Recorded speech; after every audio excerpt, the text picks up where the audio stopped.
Mbote Nabino, Bandeko Batali, vous avez belé, chers abonnés, fidèles abonnés. Encore une fois, grand merci, na confiance, sans cesse où vous avez renouvelé. Na canal Congo TV, vous avez chaîne Nabino préférée sur YouTube, partout à travers le monde. Vous avez toujours na fidélité, na chaîne où la Rabino, toujours d'informations. Et Nabino, élément moko positif pour na vie Nabiso, na différents domaines. Lelo, vous avez été sur le moko za makasi mingi. Pas na beza makasi. Vous avez que Lelo to matato kita, le monde entier est en mutation, le monde est en ébullition. Ni ningi si monde. Batwa lobi corona, batwa lobi sur le plan politique, tout ça baba guerre ils ont bongama première force ya monde au babengi États-Unis, azako ningana parce que Chine a makasi, Corée, bref Asie a makasi. Donc batwa za rolukana nanya ko diriger monde. Mais tu ko kundo la ke ceux qui mukiliza ko ningana c'est parce que eza na kombo moko eza koningisa mokili balobi litanga moko ya mai ekwei na kati ya ibale mokili ningani maloba na mtaloba yango bozo découvrir à travers émission oyo mutaningisi mokili bozo ebaye na singi ba pasteur nyonso ya l'église des réveils na singi ba nganga nzambe nyonso ozala sango ozala nani landa émission oyo soko za mundimi oza chrétien catholique oza protestant oza kimbangiste oza musulman oza mta réveil na sengi olanda émission oyo ososula makambo elinge bima awa yo moko oyeba nino retirer comme conclusion na yango toye kokutana na un grand na bengi grand parce que ezala ba révélation ebele oyo abimisa lelo oyo ba preuve na ngwe monana et biso to kozela ka raté ba rekomela biso Actes des apôtres, Jean, Hébreu, Mukoni Mutumwindu, Arokomape, Mukanda, Batouar Nota, on a l'église. Voilà pourquoi nous avons des grands chercheurs, nous avons des grands évangélistes noirs, au Bazoko, même à l'Ubanzambe, au Bazoko, même la révélation. Le Théo Luka, chercheur Mounen, na Kombo, ya Papa Richard Luzaïsou. Théo Gomo n'avait pas battu, centenaire, ya Papa Simon Kimbangu. Ezako Kokisama le 6 avril 2021. Kimbangu, c'est vrai, bato babenga ka fumo Kimbangu. Baza ebele, bato benga Papa Simon Kimbangu, baza ebele, bato benga ka Kimbangu grand esprit baza ebele. Mais depuis à lancé qui mouvement au le babenga église kimbangiste le 6 avril 1921, ezoko kokisa 100 ans nango na 2021. Mabomba mi nini ezali na kati ya centenaire ya Papa Simon Kimbangu à travers ministère naïe au l'Otobing église kimbangiste. Boyo ka ba révélation na Papa Richard Luzaïso. Bonjour Papa Richard. Bonjour Papa journaliste.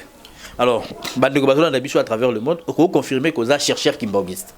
Oui, chercheur kimbangiste et bibliciste. Différence ezali, chercheur kimbangiste et bibliciste. Bibliciste parce que yo puisera na Bible. Oui, ils en est bon. Est-ce que makambo za koloba sikoyo ba pesoli yango mbongo po loba yango to eza ba révélation to eza ba recherche oyo moko osali pe olingo otiango à la portée ya public. Merci beaucoup. Eza na makambo suna loba eza ba recherche, eza na makambo suna loba eza recherche te, ezali makambo oyo ye moko tata Kimbangu aloba. Donc marche oyo to Rolanda yango na biso to lobelaka. Mais makambo mususu komona ke ezali recherche personnelle. Na peso exemple papa journaliste au monitango tobeta kabale match bandaka terrain za wana te makambe bandaka na centre te na centre ne makambe bandaka ozolanda mais biso pe so otali Afrique toza na kati ya centre RDC toza na kati ya centre donc tout est bandaka na centre le côté spirituel makambe bandaka na centre. So tali même na kati ya Bible na Isaïe kuna bandeko so batangi na mokanda ya Isaïe ba omona balobi bazoloba batu ba africain to ba égyptien ba ozana na pasi kasi tango na ba ozana na pasi ba kolela nde sauveur akobima balobi ekezala au milieu de pays d'Égypte na kati ya centre biso pe RDC to na kati ya centre ya omoni ba les pesoke ningo bande bandaka na centre ya omoni même ba France fano baloba l'Afrique a la forme d'un revolver dont la gâchette est placée au Congo. Donc Congo mutu arobeta pe makambo ekei.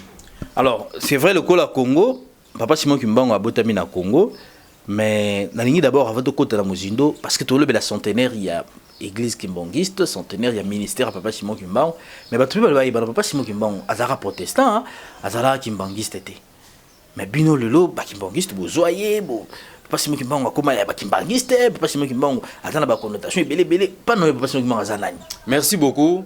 Ce qu'on appelle na go renvoyer question n'est pas bandeko. Jésus-Christ azaya banani. Il y a ba catholique, il y a ba protestant, il y a ba kimbangiste, to il y a ba réveil to ya nani. Nzamba zala nzamba mututé. Papa Simon Kimbangu, je confirme qu'il est Dieu.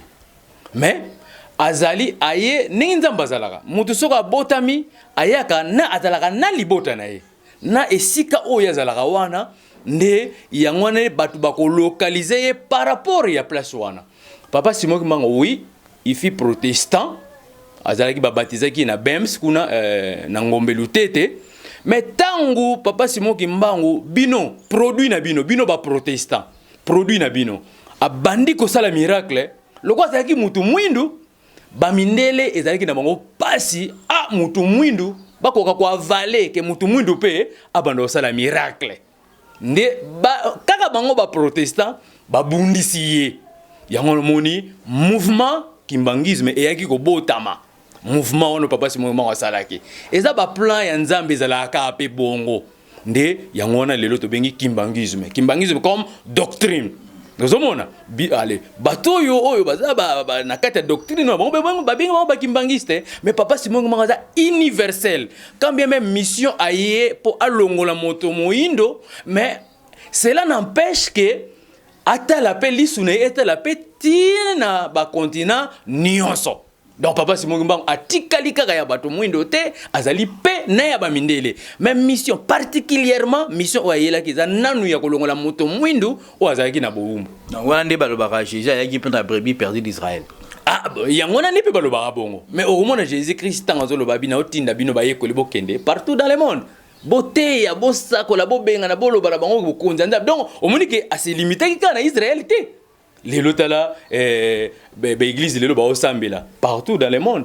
Mais batu balobi que papa Simon Kimbangu azaki prophète mora munene asela kinzambe na solo mais différence c'est entre bino suko le ba kimbangiste bosambela papa Simon Kimbangu azanzambe so na tunyo lelo eloko ni na selo de papa Simon Kimbangu azanzambe. Jean chapitre 10 verset 30 à 33. Ba Jésus qui peut kolo Yesu na makambo wana. Albi moi et mon père nous sommes un babambi mabanga babi toi qui es un homme tu te fais dire yo za mutu ozomi chanzambe. Omoni batu bakoka ko avaler teke baluba Yesu azanzambe. Y'a babamba qui mabanga malgré na sala bino ba miracle belé babité pona miracle té mais pona likambo yo saleza blasphème donc ekoka kite mutu ami benga nzambe po Yesu kuna be ba contemporain na ye ba yebeke aza mutu mwana mari aza na bandeko na ye basi na mibali mais ndenge akoma nzambe.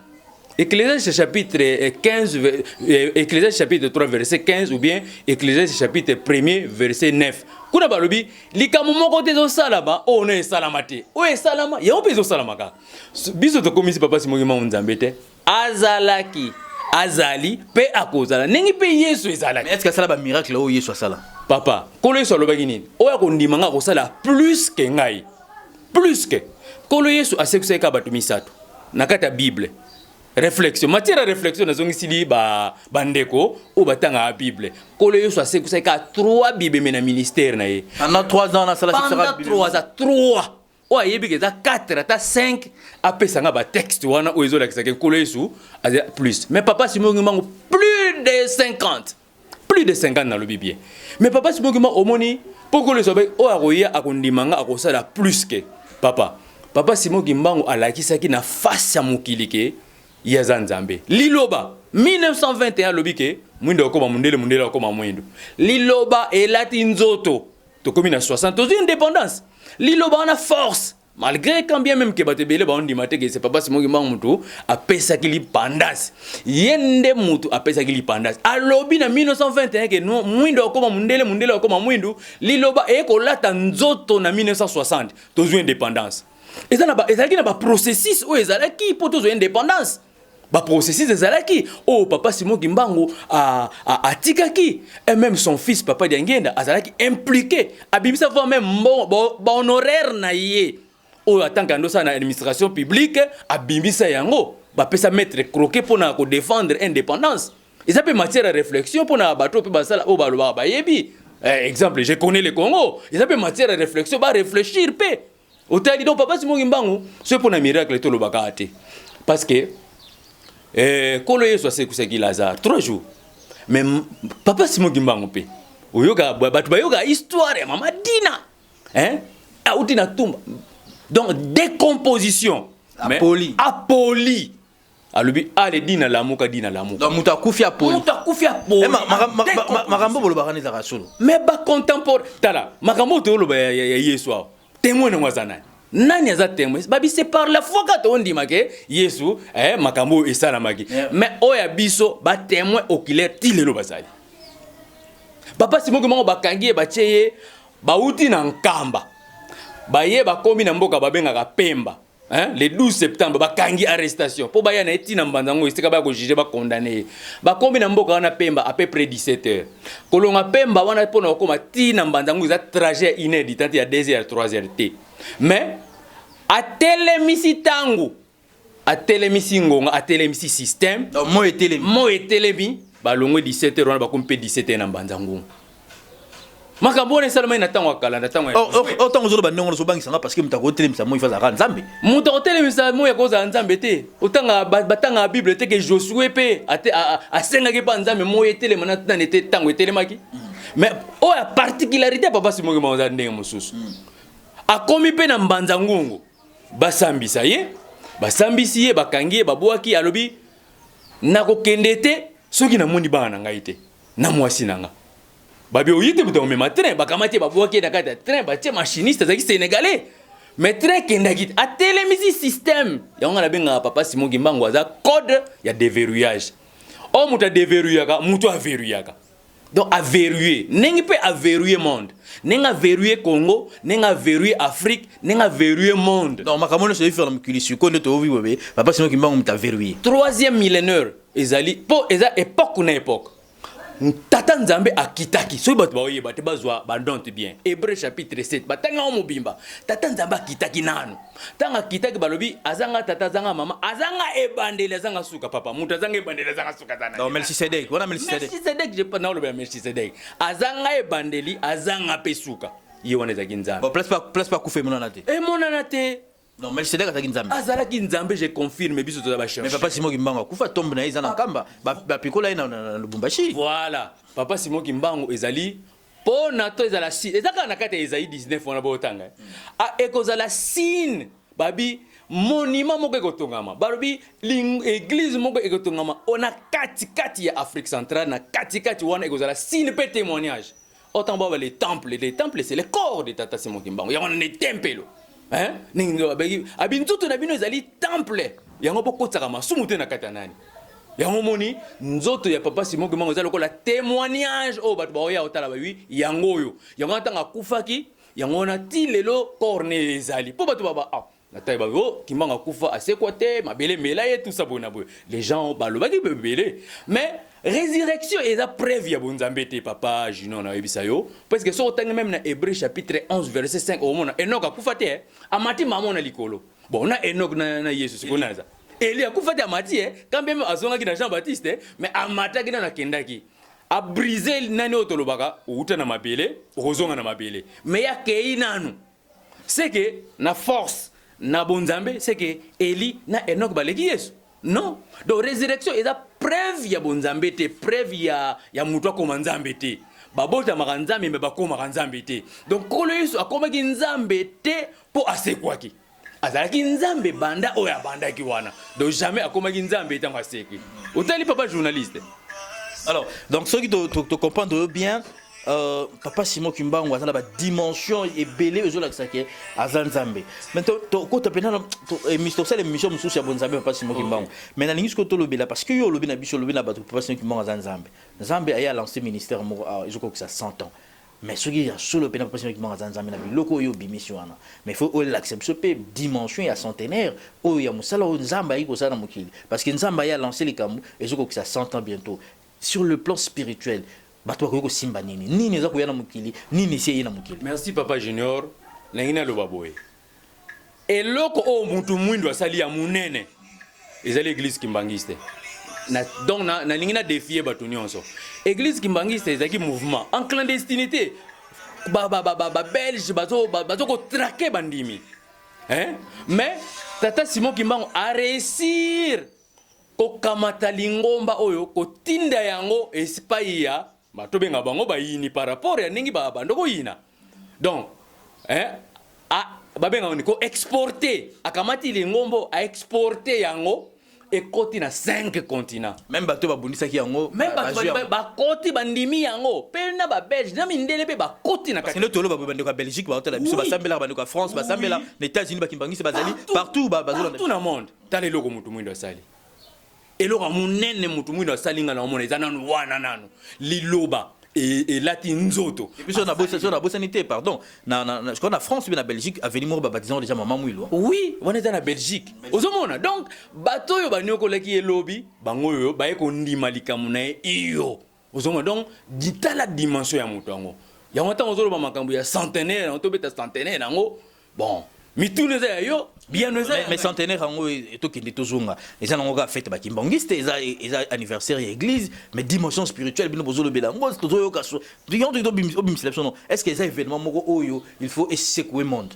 Merci papa, centenaire faut secouer monde. Na pesio centenaire à liboso 1887 papa Simon Kimbangu abotami tant to komina 1987 100 ans ya naissance na ye et salaki 1987 3 ans après papa Diangé na lobi na ju diplôme nazo banda musala mutu so ju diplôme abanda musala 1991 ba ko réhabiliter papa Simon Kimbangu pour ko banda nanu bongo te réhabilitation politique autant on a période mo butu ba réhabiliter ye otali maintenant 92 oui makambo salamaki ningi balobaka testament ezwaka valeur ce qui testataire accueilli testament et comme na effet papa kisoloke la papa kisoloke na papa Diangé da bakei papa Dialunga na tikali.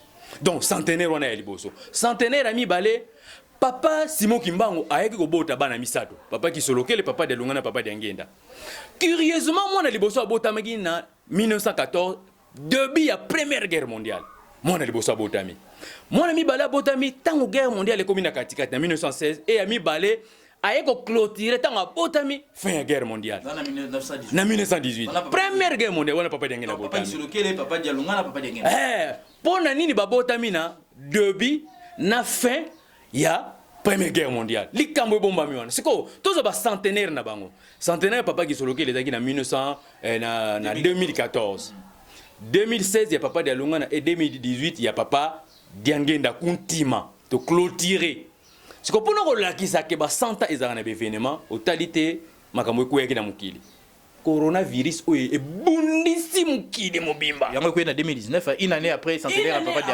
Diangé ezalaka bongo na kopesa exemple moko papa Dialunga na tanga kufaki na 2001 na août tant to comme na août septembre quelques jours apambo yoka makambo ko yaki na mukili oui événement en septembre États-Unis ngana World Trade Center ekwei Ben Laden Pentagon ekwei makambo mususu bato bakanta ezali makambo eza spirituel o ekwei kana et dérangeaka économie même ya États-Unis kene même ko defa mbongo même na Chine eloko oyo ezala raté donc ba centenaire ezala na makambo nango bana oyo babotamaki wana misato wana eza événement to lobelango lelo te mais na lobili ba centenaire na bango et botili mais pardon yo olo même so ba centenaire otangi papa Diangé na boloba ba kimbangiste selon doctrine kimbangiste yewana ka papa Simon Kimbangu wana eza ba ditem to kota nango sima mais tant olobi na 2018 centenaire ya papa Diangé olobi une année après le Kambolandaka une année après awa na mboka na biso to moni alternance pacifique président entrant na président sortant pour la première fois Joseph Kabila na Félix Tshisekedi est-ce qu'on a peut-être ba événement ba effet à centenaire na lobi papa Simon Kimbangu a lobi likambo ezwi nzoto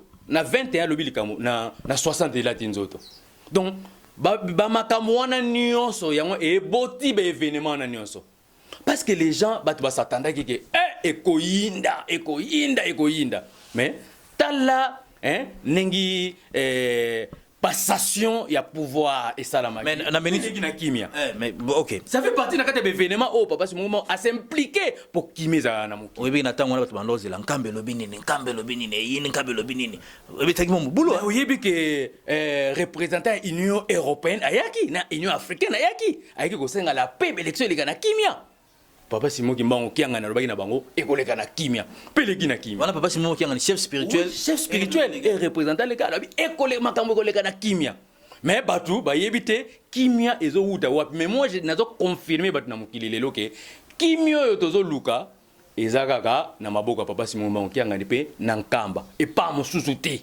Otali soki bongo te mbele na tangi son excellence Monsieur Félix Antoine Tshisekedi akoko loba bongo te oyebi tango kene na nkamba lobaki nini alobi bokasi ya Congo ezali awa na nkamba na yebi te soko oyebi message wa olanda message Tango bazalaki na Vital Kamerhe directeur. tango bakendaki kuna na nkamba voyage asalaki alobi bokasi ya Congo ezali awa na nkamba so bokasi ya Congo ezali na nkamba pourquoi bato soki un président de la République alobi bongo bongo ngai siko muto ya niveau ya Kabila passe là 3 jours na nkamba. mais kasi pono kolakisa nkamba ezali kwa ema ye abendaka yende le pouvoir soki le pouvoir même les pouvoirs politiques les pouvoirs oza spirit po babi natanga kalezaki nzamba zo pesa ba azo mwendre ba roi soki likambo ezali faut ba se référer pe ba kota batuna ba prophète likambo ne ezoleka na mboka ya ngomoni pe mokonzi pe tanga du pouvoir il fallait donc c'est que chef spirituel il y a église qui manque c'est moi qui manque kianga ni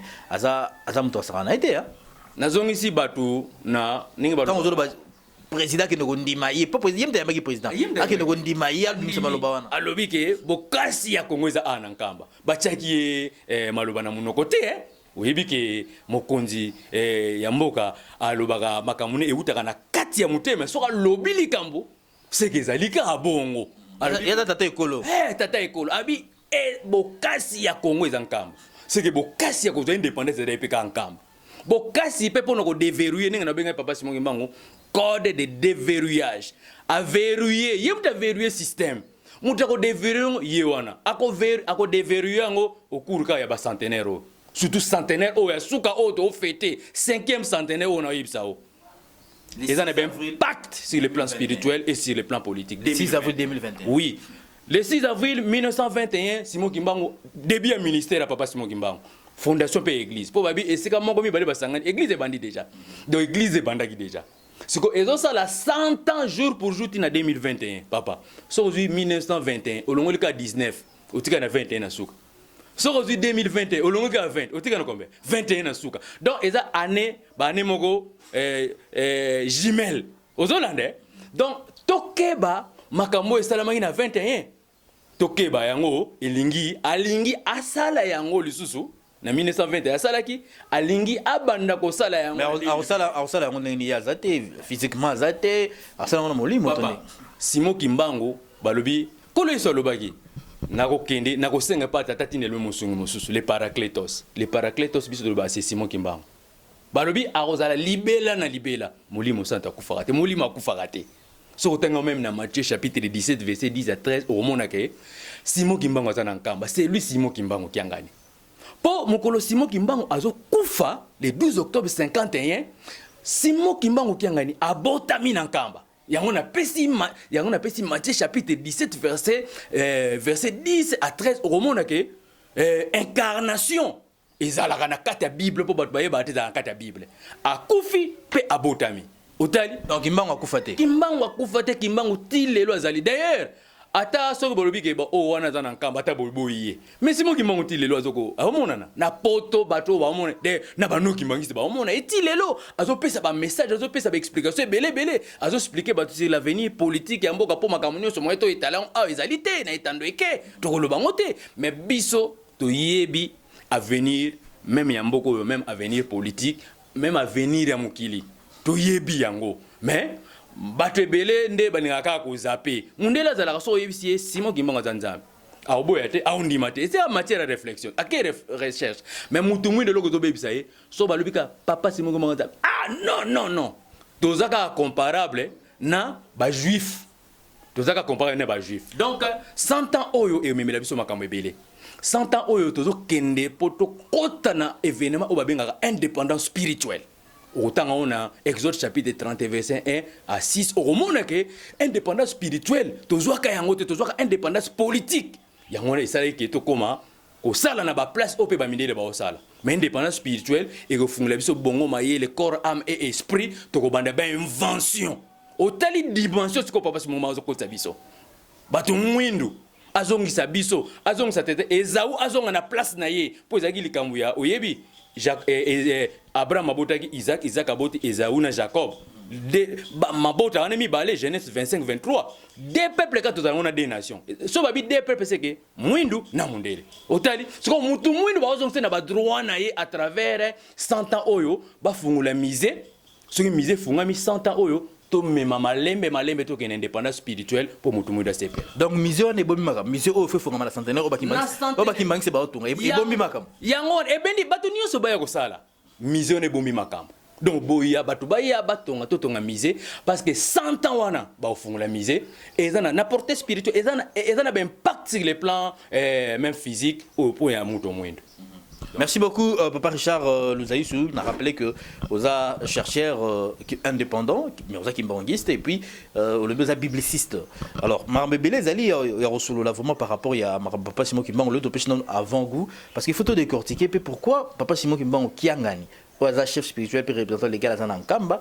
Vous avez continué à insister qu'à incarnation et Papa Simon Kimbangu. Bah miracle est-ce que Papa Simon Kimbangu a ça là. Il est pas au salaire yango. Trop bête moment sur là mais il y a la prochaine numéro Nabiso. Bah de connaître sur balandi baza partout à travers le monde bazo tala. Nangi au s'adresser na bango pour la conclusion de l'émission Nabiso. Nazali ko s'adresser mimi na bato mwindu.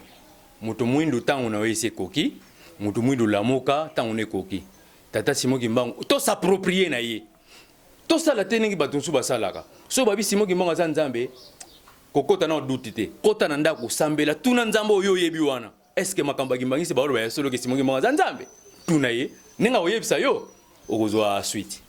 Merci beaucoup Bandeko Batali et pas yobito sugisi numéro ya émission na biso lelo parce que tunga yito sur na kati ya sokola bango to solo la vraiment makambo Italie Papa Simon Kimbangu besoin na biso à travers le monde ce que sepeli na invité na biso je crois que tokoye bango à travers ba réaction na bino bo continuer ko s'abonner massivement bo s'abonner et belé partout vous allez bo cliquer vraiment na abonnez-vous massivement pour que vous allez ba fidèle abonner na biso à tout moment vous aurez information par rapport à l'émission par rapport à Maramnios toujours balancer pour na bino to robeta masole Papa Simon Kimbangu kiangani webi ke Papa Simon Kimbangu kiangani ba kimbangiste baza ko continuer ko évangéliser ko réclamer au effort que yewana Simon Kimbangu ya 1921 to ngati ba makamuni naza ko sala ni naza ko lobana kama pona République démocratique du Congo pe pona Congo Bimba en général botika la malamu bo surtout bobo sénaté que deuxième numéro avec Papa Richard Luzaïsou Ezakoya bye.